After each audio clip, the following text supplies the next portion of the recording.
Welcome to life with ನವ್ಯಸಿರಿ ಜೀವನ ಸಂಚಿಕೆಗಳು. ಬನ್ನಿ, ಇವತ್ತು ನಾವು ಮಂತ್ರಾಲಯಕ್ಕೆ ಹೋಗಿದ್ವಿ ಒಂದೇ ಭಾರತ್ ಎಕ್ಸ್‌ಪ್ರೆಸ್ಸಲ್ಲಿ. ಸೊ ಮಂತ್ರಾಲಯ ಜರ್ನಿ ಹೇಗಿತ್ತು ಅಂತ ನೋಡ್ಕೊಂಬರೋಣ. ಸೊ ನಾವು ಹಿಂದಿನ ದಿನನೇ ಪ್ಲ್ಯಾನ್ ಮಾಡಿದ್ವಿ. ಸೊ ನೆಕ್ಸ್ಟ್ ಮಧ್ಯಾಹ್ನ 2 ಗಂಟೆಗಿರುತ್ತೆ train, Vande Bharat express.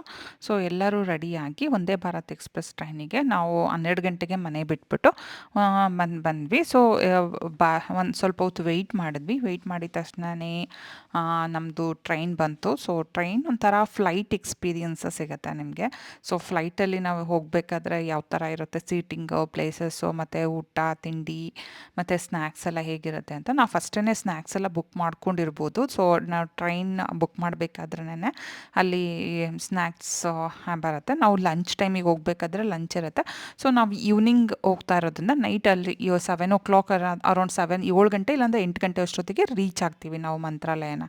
So ತುಂಬ ಕ್ಲೀನಾಗಿರುತ್ತೆ. ಸೊ ಇದೊಂದು ಸ್ವಲ್ಪ ಸೂಪರ್ ಫಾಸ್ಟ್ ಎಕ್ಸ್‌ಪ್ರೆಸ್ಸು. ಸೊ ನಾವು ಬೇಗನೆ ಅಲ್ಲಿಯೇ ರೀಚ್ ಆಗಿಬಿಡ್ತೀವಿ ಬಸ್ಸಲ್ಲೆಲ್ಲ ಕಂಪೇರ್ ಮಾಡಿದ್ರೆ. ಒಂಥರ ಕಂಫರ್ಟಬಲ್ ಜರ್ನಿ ಅಂತಲೇ ಹೇಳ್ಬೋದು. ಸೊ ಮಂತ್ರಾಲಯಕ್ಕೆ ಇದೊಂಥರ ಚೆನ್ನಾಗಿರುತ್ತೆ ಫೆಸಿಲಿಟಿ. ನಾವು ಫಸ್ಟು ಉದ್ಯಾನ ಎಕ್ಸ್‌ಪ್ರೆಸ್ಸಲ್ಲಿ ಹೋಗ್ತಾ ಇದ್ವಿ. ಸೊ ನೈಟ್ ಜರ್ನಿ ಮಾಡಿಬಿಟ್ಟು ಉದ್ಯಾನ ಎಕ್ಸ್‌ಪ್ರೆಸ್ಸಲ್ಲೇ ರಿಟರ್ನ್ ಬರ್ತಾ ಇದ್ವಿ ನಾವು. ಫಸ್ಟೇ ಅದು 2 ಮಂತ್ಸ್ 3 ಮಂತ್ಸ್ ಮುಂಚೆನೇ ಬುಕ್ ಮಾಡಬೇಕಿತ್ತು. ಸೊ ಇದೇನು ಆ ಥರ ಏನಿಲ್ಲ, 1 ಮಂತ್ ಮುಂಚೆ ನಾವು ಬುಕ್ ಮಾಡಿದ್ವಿ. ಇದು ಬೇಗನೆ ಸಿಕ್ತು ನಮಗೆ. ಸ್ಯಾಟರ್ಡೇ ಹೋಗ್ಬಿಟ್ಟು ಸಂಡೇ ಅಲ್ಲೇ ಇದ್ಬಿಟ್ಟು ಸಂಡೇ ನಾವು ರಿಟರ್ನ್ ಬಸ್ಸಲ್ಲಿ ಬಂದ್ವಿ. ಸೊ ಹೋಗ್ತಾ ಆನ್ ದಿ ವೇ ಚೆನ್ನಾಗಿದೆ. ಸೊ ಇದೆಲ್ಲ ಒಂದು ದೊಡ್ಡ ವಿಂಡೋಸ್ ಎಲ್ಲ ಚೆನ್ನಾಗಿ ಕೊಟ್ಟಿದ್ದಾರೆ. ಸೊ ವಿಂಡೋಸಲ್ಲಿ ನಾವು ಆಚೆ ಎಲ್ಲ ಚೆನ್ನಾಗಿ ನೋಡ್ಬೋದು. ಸೊ ಈವ್ನಿಂಗ್ ಹೋಗ್ತಾ ಹೋಗ್ತಾ ನಾವು ಮಧ್ಯಾಹ್ನ 2 ಗಂಟೆಗೆ ಹತ್ತಿದ್ರಿಂದ ಸೊ ಒಳ್ಳೆ ಸನ್ಸೆಟ್ ವ್ಯೂ ಎಲ್ಲ ತುಂಬ ಚೆನ್ನಾಗಿ ಕಾಣಿಸ್ತಾ ಇತ್ತು. ಸೊ ಮಂತ್ರಾಲಯ ಅಂದರೆ ದೇವ್ರ ರಾಯರು ಕರೆಸ್ಕೋತಾ ಇರೋದೇ ಒಂದು ಅದ್ಭುತ. ದೇವಸ್ಥಾನಕ್ಕೆ ಎಷ್ಟೋ ಸತಿ ಪ್ಲ್ಯಾನ್ ಮಾಡ್ತೀವಿ, ಏನೋ ಆಫೀಸಲ್ಲಿ ಕೆಲಸ ಜಾಸ್ತಿ, ಇಲ್ಲಾಂದರೆ ಸ್ಕೂಲು, ಈ ಥರ ಏನಾದರೂ ಒಂದು ಈವೆಂಟ್ಸ್ಗಳು, ಫಂಕ್ಷನ್ಸ್ಗಳು, ಇಲ್ಲಾಂದರೆ ಏನೋ ಒಂದು ಅಡ್ಡಿ ಆಗ್ತಾಯಿತ್ತು. ನಮ್ಗೆ ಹೋಗೋದಕ್ಕೆ ಆಗ್ತಾ ಇರಲಿಲ್ಲ. ಈ ಸತಿ ಹೋಗಲೇಬೇಕು ಅಂತ ಬುಕ್ ಮಾಡಿಬಿಟ್ಟು ಏನೇ ಬಂದ್ರೂ ದೇವರೇ ರಾಘವೇಂದ್ರ ಸ್ವಾಮಿ ಕಾಪಾಡು ತಂದೆ, ನಾನು ಕರೆಸ್ಕೊ, ಯಾವುದು ಅಡ್ಡಿ ಇಲ್ದಲೆ ಅಂತ ಪ್ರೇಯರ್ ಮಾಡಿದ್ದಕ್ಕೆ ಭಕ್ತಿಯಿಂದ ಬೇಡ್ಕೊತಿದ್ದಂಗೆ ಅದು ನೆರವೇರ್ತು. ಸದ್ಯ ಹೋಗೋ ದಿನ ಬಂದೇ ಬಿಡ್ತು. ನಾವು ಎಲ್ಲ ಹೋಗ್ತಾ ಇದ್ದೀವಿ. 2 ಸತಿ ನಾವು ಟ್ರೈನ್ ಬುಕ್ ಮಾಡಿ ಕ್ಯಾನ್ಸಲ್ ಮಾಡಿದ್ದೀವಿ. ಏನೋ ಮೀಟಿಂಗು, ಏನೋ ಅರ್ಜೆಂಟ್ ಕೆಲಸ ಇತ್ತು, ಆ ಥರ ಎಲ್ಲ. ಸೊ ಅಂತೂ ಇಂತೂ ಇವಾಗ ರಾಯರ ದರ್ಶನ ಮಾಡೋ ಭಾಗ್ಯ ಸಿಕ್ಕಿದೆ. ಸೊ ನಾವು ಟ್ರೈನ್ ಇಳಿತಿದ್ದಂಗೆನೇ ಅಲ್ಲಿ ಆಟೋಗಳಿರ್ತವೆ. ಸೊ ಆಟೋಗಳು, ಸೀಟ್ ಆಟೋಗಳು ಕೂಗ್ತಾ ಇರ್ತಾರೆ. ಸೊ ಆ ಸೀಟ್ ಆಟೋಗಳಲ್ಲಿ ನಾವು ಮಂತ್ರಾಲಯಕ್ಕೆ ರೀಚ್ ಆದ್ವಿ. ಸೊ ಮಂತ್ರಾಲಯಕ್ಕೆ ನಾವು ಫಸ್ಟೇ ರೂಮ್ಸ್ ಎಲ್ಲ ಬುಕ್ ಮಾಡಿದ್ವಿ. ಬುಕ್ ಮಾಡಿ ಅಂದರೆ 9 ಗಂಟೆಗೆ ಊಟ ಎಂಡ್ ಆಗುತ್ತೆ. ಸೊ ನಾವು ರೀಚ್ ಆಗಿದ್ದು 8:30. ಆದರೆ ಆಟೋ ಹೊರಟಿದ್ದು ಲೇಟ್ ಆಗೋಯಿತು. ಸೊ ಕ್ಲೋಸ್ ಮಾಡಿಬಿಡ್ತಾರೆ. ಹಾಗಾಗಿ 9 ಗಂಟೆ ಒಳಗಡೆ ನಾವು ಹೋದರೆ ಊಟ ಸಿಗತ್ತೆ. ಸೊ ನಾವು ಊಟ ಮಾಡೋಣ ಅಂತಲೇ ಬಂದ್ವಿ. ಏನೋ ನಮ್ಮ ಅದೃಷ್ಟ ಚೆನ್ನಾಗಿರಲಿಲ್ವೋ, ಅನ್ನದ ಭಾಗ್ಯ ಇರಲಿಲ್ವೋ, ನೈಟ್ ಊಟ ಸಿಗಲಿಲ್ಲ ನಮಗೆ. ಕರೆಕ್ಟಾಗಿ ನಾವು 9-10 ಆಗಿ ಬಂದ್ವಿ. So close ಆಗೋಗ್ಬಿಟ್ಟಿತ್ತು. ಸೊ ಹಾಗೆಯೇ ಮಂತ್ರಾಲಯದಲ್ಲಿ ಸುತ್ತ ಓಡಾಡಿಕೊಂಡು ನೈಟೆಲ್ಲ ಅಲ್ಲಿ ನೈಟು ವ್ಯೂ ತುಂಬ ಚೆನ್ನಾಗಿತ್ತು. ಸೊ ಅಂತೂ ಇಂತೂ ನಾವು ಇಷ್ಟು ದಿನದಿಂದ ಪ್ಲ್ಯಾನ್ ಮಾಡಿ ಸೊ ಮಂತ್ರಾಲಯ ಅಂತೂ ರೀಚ್ ಆಗಿ, ಸದ್ಯ ಊಟ ಸಿಕ್ಕಲಿಲ್ಲ. ಏನೋ ಬೆಳಗ್ಗೆ ಊಟ ಮಾಡ್ಕೊಂಡು ಮಧ್ಯಾಹ್ನ ಊಟ ಮಾಡ್ಕೊಂಡು ಹೋಗೋಣ ಅಂತ ಇವತ್ತು ನೈಟ್ ಅಲ್ಲೇ ರೂಮ್ ಫಸ್ಟೇ ಬುಕ್ ಮಾಡಿದ್ವಿ ನಾವು ಇಲ್ಲಿಗೆ ಬರೋದಕ್ಕಿಂತ ಮುಂಚೆ. ಅಲ್ಲಿ ದೇವಸ್ಥಾನಕ್ಕೆ ಕ್ಲೋಸ್ ಆಗಿರೋ ಒಂದು 500 ಮೀಟರ್ಸ್ ಇದೆ ಅಷ್ಟೇ ದೇವಸ್ಥಾನದಿಂದ ಈ ರೂಮಿಗೆ. ಸೊ ನಾವು AC ರೂಮ್ ಬುಕ್ ಮಾಡಿದ್ವಿ. ಒಂದು ಡಬಲ್ ಕಾಟು 2 ಹಾಕಿದ್ರು. ಸೊ ಹಾಗಾಗಿ ನಾವು 3 ಜನ ಬಂದಿದ್ದು, ನಾವು ನಮ್ಮ ಅತ್ತೆ, ನನ್ನ ಮಗ, ನಮ್ಮ ಮನೆಯವರು. ಸೊ ದೇವಸ್ಥಾನಕ್ಕೆ ನಾವು ಬೆಳಗ್ಗೆ ಉರುಳು ಸೇವೆ ಮಾಡೋಣ ಅಂತ ನಾನು ಹರಕೆ ಮಾಡ್ಕೊಂಡಿದ್ದೆ. ಸೊ ಅರ್ಲಿ ಮಾರ್ನಿಂಗ್ ಬೆಳಗ್ಗೆ 6 ಗಂಟೆಗೆ 5:30ಗೆ ಎದ್ದೆ. 5 ಗಂಟೆಗೆ ಎದ್ಬಿಟ್ಟು 5:30ಗೆಲ್ಲ ರೆಡಿಯಾಗಿ, ಅವತ್ತು ನೀರು ಕೂಡ ತುಂಬ ಕಡಿಮೆ ಇತ್ತು, ತುಂಗಭದ್ರಾ ನದಿ ನೀರು. ಸೊ ಸ್ನಾನ ಮಾಡಿಕೊಂಡು ಉರುಳು ಸೇವೆ ಮುಗಿಸ್ದೆ. ಉರುಳು ಸೇವೆದು ಎಲ್ಲ ನಾನು ವಿಡಿಯೋ ಮಾಡಿಲ್ಲ. ಸೊ ಅದಾದಮೇಲೆ ದೇವ್ರ ದರ್ಶನ ಮತ್ತು ಒಂದು ಪೂಜೆ ಕೊಟ್ಟಿದ್ವಿ. ಸೊ ಅದು ಪೂಜೆನೂ ನಡೀತಾ ಇದೆ. ಸೊ ಇದು ಸಾಮೂಹಿಕ ಪೂಜೆ. ಎಲ್ಲರಿಗೂ ಮಂತ್ರಗಳನ್ನ ಹೇಳಿ ಪಠಣ ಮಾಡಿಸ್ಬಿಟ್ಟು ಪೂಜೆ ಮುಗಿಸಿದ್ರು. ಮುಗಿಸ್ಬಿಟ್ಟು ಪೂಜೆ ಮುಗಿಸ್ಕೊಂಡು ಅಲ್ಲಿ VIP ದರ್ಶನ ಇರುತ್ತೆ ಆ ಪೂಜೆಗೆ. ಸೊ ಒಳಗಡೆ ನಾವು ರಾಘವೇಂದ್ರ ಸ್ವಾಮಿ ಮಠ ದೇವಸ್ಥಾನದ ಒಳಗಡೆ ವಿಡಿಯೋಗ್ರಫಿ ಅಲೋ ಇಲ್ಲ. ಸೊ ಇದೆಲ್ಲ ನಾನು ಆಚೆ ಅಲ್ಲಿ ಪ್ರದರ್ಶನಕ್ಕೆ ಇಟ್ಟಿರೋ ಎಲ್ಲ ರಾಘವೇಂದ್ರ ಸ್ವಾಮಿಗಳದ್ದು ಯೂಸ್ ಮಾಡ್ತಾ ಇದ್ದಿದ್ದು ಎಲ್ಲ ವಸ್ತು ಪ್ರದರ್ಶನ ಇರುತ್ತಲ್ಲ, ಸೊ ಆ ಒಂದು ವಸ್ತು ಪ್ರದರ್ಶನದ್ದು ವಿಡಿಯೋ ಇದು. ಸೊ ನಾವೆಲ್ಲ ದೇವಸ್ಥಾನ ಅಂದರೆ ಎಲ್ಲ ಮಕ್ಕಳುಗಳು ಕೂಡ ಶರ್ಟ್ನ ತೆಗೆದ್ಬಿಡ್ಬೇಕು, ಪಂಚೆನಲ್ಲಿ ಬರಬೇಕು. ಸೊ ನಾವು ಅವತ್ತು ಸ್ವಲ್ಪ ಬಿಸಿಲು ತುಂಬ ಇತ್ತು. ಅಲ್ಲಿ ಸಮ್ಮರಲ್ಲಿ ಹೋದರೆ ಈ ಥರ ಚಪ್ರ ಥರ ಹಾಕಿರ್ತಾರೆ, ಹಾಗಾಗಿ ಹೋಗೋದಕ್ಕೆ ಸ್ವಲ್ಪ ಅಷ್ಟೊಂದು ಬಿಸಿಲು ಅನಿಸಲ್ಲ. ಫಸ್ಟೆಲ್ಲ ಸ್ವಲ್ಪ ಕಾಲು ತುಂಬಾ ಬಿಸಿ ಅನ್ನಿಸ್ತಾ ಇತ್ತು. ಎಲ್ಲ ಫೆಸಿಲಿಟೀಸು ಕೂಡ ತುಂಬ ಚೆನ್ನಾಗಿ ಮಾಡಿದ್ದಾರೆ ಈಗ. ಸೊ ಈಗ ಜನನೂ ಕೂಡ ತುಂಬಾ ಮೊದ್ಲಿಗೆ ಕಂಪೇರ್ ಮಾಡಿದ್ರೆ ನಾವು ವರ್ಷನೂ ಹೋಗ್ತಾ ಇದ್ವಿ. ಸೊ ಅವಾಗೆಲ್ಲ ಕಂಪೇರ್ ಮಾಡಿದ್ರೆ ಇವಾಗ ಜನಸಂಖ್ಯೆನೂ ಜಾಸ್ತಿ ಆಗಿದ್ದಾರೆ. ಸೊ ಸಾಟರ್ಡೆ ಸಂಡೇಸ್ ಹೋದರೆ ಮಾತ್ರ ತುಂಬಾ ಜನ ಇರ್ತಾರೆ. ಸೊ ನಾವು ಅಲ್ಲೇ ಹೊರಗಡೆ ಬ್ರೇಕ್ಫಾಸ್ಟ್ ಮಾಡಿಕೊಂಡು ಸೇವೆ ಮಾಡಿದ್ರಿಂದ ಸುಸ್ತಾಗ್ಬಿಟ್ಟಿತ್ತು. ಸೊ ಮಧ್ಯಾಹ್ನ ಊಟ ಇರೋದ್ರಿಂದ ಸೊ ಅಲ್ಲಿವರೆಗೂ ವೆಯ್ಟ್ ಮಾಡೋದಕ್ಕೆ ಕಷ್ಟ ಆಗುತ್ತೆ ಅಂದ್ಬಿಟ್ಟು ಅಲ್ಲಿ ದರ್ಶನ ಮುಗಿಸ್ಕೊಂಡು ಬಂದು ಊಟ ಮಾಡಿದ್ವಿ. ಊಟ ಮಾಡಿಬಿಟ್ಟು ನಾವು ಬಿಚ್ಚೋಲೆ ಎಲ್ಲ ಹೋಗ್ಬಿಟ್ಟು ಬರೋಣ ಅಂತ ಪ್ಲ್ಯಾನ್ ಇತ್ತು.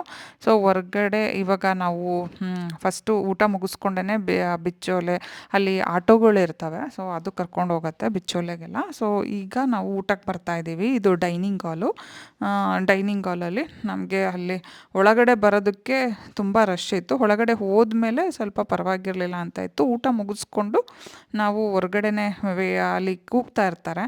ಸೊ ನಾವು ಯಾವುದಾದ್ರೂ ಒಂದು ಆಟೋನ ಬುಕ್ ಮಾಡಿಕೊಂಡು ಸೀಟ್ ಆಟೋಗಳು. ಸೊ ಆಂಜನೇಯ ಸ್ವಾಮಿ ದೇವಸ್ಥಾನಕ್ಕೆ ಬಂದಿದ್ದೀವಿ. ಅದು 5 ಪ್ಲೇಸ್ನ ಕವರ್ ಮಾಡ್ತಾರೆ. ಇದು ಕೂಡ ತುಂಬಾ ಚೆನ್ನಾಗಿತ್ತು, ಆಂಜನೇಯ ಸ್ವಾಮಿ. ಸೊ ಇಲ್ಲಿ ತುಂಬ ಎತ್ತರವಾಗಿ ಕಲ್ಲಿನಲ್ಲಿ ಕೆತ್ತಿರ್ತಕ್ಕಂತಹ ಆಂಜನೇಯ ಸ್ವಾಮಿ. ಸೊ ಅಲ್ಲಿಂದ ನಾವು ನೆಕ್ಸ್ಟು 5 ಪ್ಲೇಸಸ್ ಅಂತ ಹೇಳಿದ್ರು. ಇದು ಪಂಚಮುಖಿ ಆಂಜನೇಯ ಸ್ವಾಮಿ ಮತ್ತು ಬಿಚ್ಚೋಲೆ, ಅಪ್ಪಣ್ಣಾಚಾರ್ಯರ ಹೌಸು ಮತ್ತು ಅವ್ರದ್ದು ಅಪ್ಪಣ್ಣಾಚಾರ್ಯರ ಮನೆ, ಏಕಶಿಲಾ ಬೃಂದಾವನ ಅಂತ ಹೇಳ್ತಾರೆ. ಸೊ ಅಲ್ಲಿಗೂ ಕೂಡ ಹೋಗೋ ಪ್ಲ್ಯಾನ್ ಇತ್ತು. ಇಲ್ಲಿಂದ 20 ಕಿಲೋಮೀಟ್ರ್ ಇದೆ ಅನಿಸುತ್ತೆ, 24 ಕಿಲೋಮೀಟ್ರ್ ಇದೆ. ಸೊ ನಾವಿವಾಗ ಪಂಚಮುಖಿಗೆ ಬಂದ್ವಿ. ಸೊ ಇಲ್ಲಿ ಆಂಜನೇಯ ಸ್ವಾಮಿ, ಹನುಮ, ನರಸಿಂಹ, ಗರುಡ, ವರಾಹ ಮತ್ತು ಐಗ್ರೀವ ಅಂತ 5 ಮುಖಗಳ ದರ್ಶನ ಮಾಡ್ಬೋದು. ಸೊ ಇಲ್ಲಿ ನಾವು ಹಿಂದೆಗಡೆ ಕಾಯಿನ್ ಅಂಟಿಸಿದ್ರೆ ಅದು ಕೆಳಗೆ ಬೀಳ್ದಲೇ ಗಟ್ಟಿ ಕಚ್ಕೊಂಡ್ರೆ ನಾವು ಅಂದ್ಕೊಂಡಿದ್ದು ಆಗತ್ತೆ ಅಂತ ಎಲ್ಲ ಮಾತಾಡ್ತಾಯಿದ್ರು. ಸೊ ನಾವು ಕೂಡ ಟ್ರೈ ಮಾಡಿದ್ವಿ. ಮತ್ತು ನಾವು ಹೋದಾಗ ತುಂಬಾ ಜನ ಇದ್ದರು. ಇದು ಕೆಲವು ಟೈಮಲ್ಲಂತೂ, ಇವಾಗ ನಾವು ಹೋದಾಗ ಸ್ವಲ್ಪ ಪರವಾಗಿರಲಿಲ್ಲ, ಕೆಲವು ಟೈಮಲ್ಲಿ ತುಂಬಾ ಜನ ಇರ್ತಾರೆ.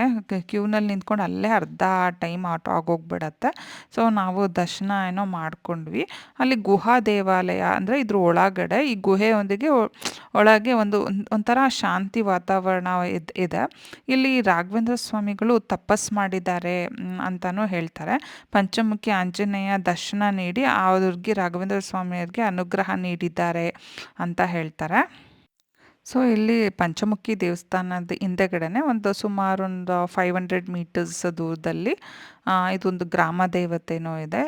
ಅದಾದಮೇಲೆ ನಾವು ರಾಯರ ದರ್ಶನ ಬಿಚ್ಚೋಲೆಗೆ ಬಂದ್ವಿ. ಸೊ ಇದು ಬಿಚ್ಚೋಲೆ, ಇದು ಬಿಚ್ಚಾಲಿ ಅಂತಲೂ ಕರೀತಾರೆ, ಭಿಕ್ಷಾಲಯ ಅಂತಲೂ ಕರೀತಾರೆ. ಇದು ತುಂಗಭದ್ರಾ ನದಿ ಒಂದು ದಡದಲ್ಲಿದೆ. ಸೊ ಇದೊಂದು ಪವಿತ್ರ ಸ್ಥಳ.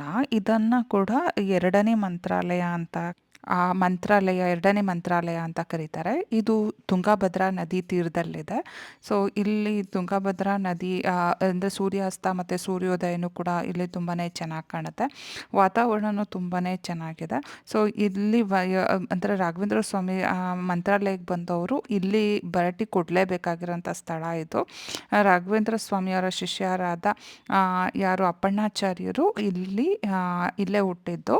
ಸೊ ಅಪ್ಪಣ್ಣಾಚಾರ್ಯರು ಮತ್ತು ರಾಘವೇಂದ್ರ ಸ್ವಾಮಿಗಳು ಇಲ್ಲಿ 12-13 ವರ್ಷ ಇಲ್ಲಿ ಇದ್ದಿದ್ದು. ಸೊ ಅಲ್ಲಿ ಬಿಚ್ಚಾಲೆ ಅಂತ ಗ್ರಾಮ ಇದು. ಸೊ ಆ ಗ್ರಾಮ ದೇವತೆ ಇದು. ಬಿಚ್ಚಾಲೆ ದೇವಸ್ಥಾನನೂ ಕೂಡ ಇದೆ. ಸೊ ಇದು ಹಳೆಯ ದೇವಸ್ಥಾನ. ಸೊ ಅದನ್ನು ನಾವು ಇವಾಗ ಚೆನ್ನಾಗಿ ಮಾಡಿದ್ದಾರೆ. ಸೊ ಅಲ್ಲಿಂದ ನಾವು ಬಂದಿದ್ದು ಅಪ್ಪಣ್ಣಾಚಾರ್ಯವ್ರದ್ದು ಮನೆ. ಇದು ಅವರು ಇದ್ದಿದ್ದು ಮನೆ ಇದು. ಸೊ ಇದು ಕೂಡ ಇಲ್ಲಿ ರಾಘವೇಂದ್ರ ಸ್ವಾಮಿಗಳದ್ದು ಎಲ್ಲ ಪವಾಡ ಕಥೆಗಳನ್ನ ಕೂಡ ಇಲ್ಲಿ ಚಿತ್ರ ಅಂದರೆ ಫೋಟೋಗಳ ಮೂಲಕ ನಾವು ನೋಡ್ಬೋದು, ಫ್ರೇಮ್ಸ್ ಹಾಕಿಟ್ಟಿದ್ದಾರೆ. ಸೊ ಅವ್ರದ್ದು ಪವಾಡ ಕಥೆಗಳು, ಅಲ್ಲಿ ಅವ್ರದ್ದು ಬುಕ್ಕುಗಳು, ರಾಘವೇಂದ್ರ ಸ್ವಾಮಿಗಳು ಬುಕ್ಕುಗಳು ಕೂಡ ಸಿಗುತ್ತೆ ನಮಗೆ. ಅಲ್ಲಿ ಬೈ ಮಾಡ್ಬೋದು. ಸೊ ಅವ್ರು ಬಳಸ್ತಾ ಇದ್ದಂತಹ ವಸ್ತುಗಳನ್ನ ಕೂಡ ನಾವಿಲ್ಲಿ ನೋಡ್ಬೋದು. ಅದಾದಮೇಲೆ ಅಲ್ಲಿ ಅವರು ಪೂಜೆ ಮಾಡ್ತಾ ಇದ್ದಂತಹ ವಿಗ್ರಹಗಳನ್ನ ಕೂಡ ಇಲ್ಲಿ ಇಟ್ಟಿದ್ದಾರೆ. ಸೊ ಬೃಂದಾವನದ ಬಗ್ಗೆನೂ ಇನ್ಫಾರ್ಮೇಷನ್ ಇಲ್ಲಿ ಹಾಕಿದ್ದಾರೆ. ನಾವು ಅದನ್ನೆಲ್ಲ ಓದ್ಕೊಂಡು, ಸೊ ಅದನ್ನೆಲ್ಲ ನೋಡಿಕೊಂಡು, ಇಲ್ಲಿ ಅವರು ವಿಶ್ರಾಂತಿ ತೊಗೊಳ್ತಿದ್ದಂತಹ ಜಾಗ ರಾಘವೇಂದ್ರ ಸ್ವಾಮಿಗಳು. ಮತ್ತು ಇದು ರಾಘವೇಂದ್ರ ಸ್ವಾಮಿಗಳು ಪಾಂಡುರಂಗ ವಿಠಲ ವಿಗ್ರಹನ ಪೂಜೆ ಮಾಡ್ತಾ ಇದ್ದಂತಹ ವಿಗ್ರಹ ಇದು. ಸೊ ಇದೂ ನೋಡಿಕೊಂಡು, ಇದು ಪುಟ್ಟದಾಗಿ ಚೆನ್ನಾಗಿದೆ. ಸೊ ಅದಾದಮೇಲೆ ಅಲ್ಲಿ ಹಳೆ ಫೋಟೋಸ್ ಎಲ್ಲ ಇಟ್ಟಿದ್ದಾರೆ. ಸೊ ಅದು ವಸ್ತುಗಳು, ಆ ಫೋಟೋಸ್ಗಳ ಮೂಲಕ ನಾವು ಇಮ್ಯಾಜಿನೇಷನ್ ಮಾಡ್ಕೋಬೋದು ಅವಾಗ ಹೆಂಗಿದ್ರು, ಹೇಗೆ ನಡೀತಾ ಇತ್ತು ಅಂತ. ಸೊ ಅದನ್ನೆಲ್ಲ ನೋಡಿಕೊಂಡು ನಾವು ರಿಟರ್ನ್ ಮತ್ತೆ ಮಂತ್ರಾಲಯಕ್ಕೆ ಬಂದ್ವಿ. ಸೊ ಮಂತ್ರಾಲಯದಲ್ಲೆಲ್ಲ ಒಂದು ರೌಂಡು ಸುತ್ತಾಡಿಕೊಂಡು ಮತ್ತೆ ನಮ್ಮ ರೂಮಿಗೆ ಬಂದು ಸ್ವಲ್ಪ ರೆಸ್ಟ್ ಮಾಡಿದ್ವಿ. ತುಂಬ ಬಿಸಿಲಿತ್ತು, ನಾವು ಸಮ್ಮರಲ್ಲಿ ಹೋಗಿದ್ರಿಂದ ತುಂಬಾ ಬಿಸಿಲಿತ್ತು ಅಲ್ಲಿ. ಸೊ ಎ ಸಿ ರೂಮ್ ಮಾಡಿದ್ರಿಂದ ಸ್ವಲ್ಪ ಅಲ್ಲೇ ರೆಸ್ಟ್ ಮಾಡಿ ನೈಟ್ ರಿಟರ್ನ್ ನಮಗೆ ಜರ್ನಿ ಬ್ಯಾಂಗ್ಳೂರಿಗಿತ್ತು. ಸೊ ರಿಟರ್ನ್ ಜರ್ನಿ ಬ್ಯಾಂಗ್ಳೂರಿಗೆ ಹೊರಡ್ತಾ ಇದ್ದೀವಿ. ಮಂತ್ರಾಲಯ ರಾಘವೇಂದ್ರ ಸ್ವಾಮಿ ದರ್ಶನ ಮುಗಿಸ್ಕೊಂಡು. Bye, see you in next blog.